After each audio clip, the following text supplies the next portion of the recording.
This is more than a story of an organization. It is a story of people, survivors, volunteers, religious and lay leaders who choose to transform suffering into solidarity and vulnerability into resilience. A story of human dignity. In 2015, the Chameleon family asked a simple but prophetic question. How can the charism of mercy remain relevant in a world facing unprecedented disasters?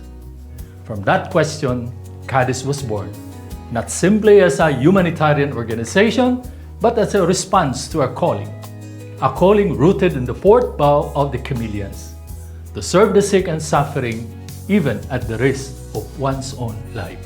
Disasters are not only natural, they are deeply human.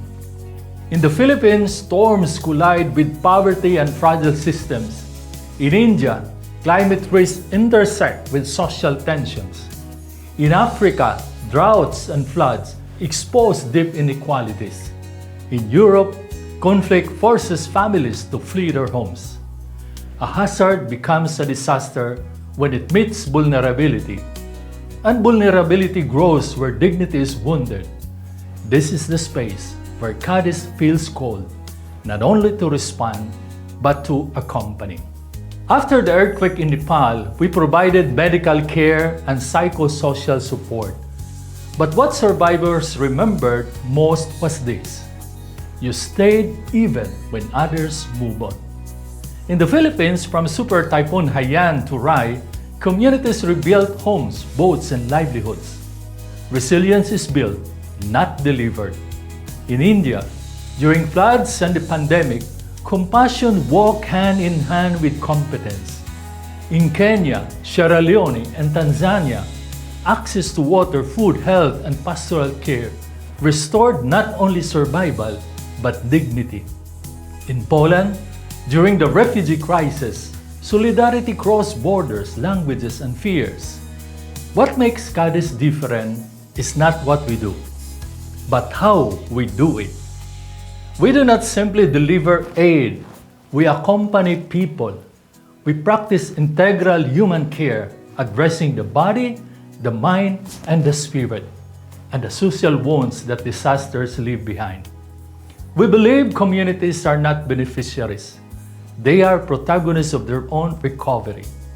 And while we serve all without discrimination, our faith is not hidden.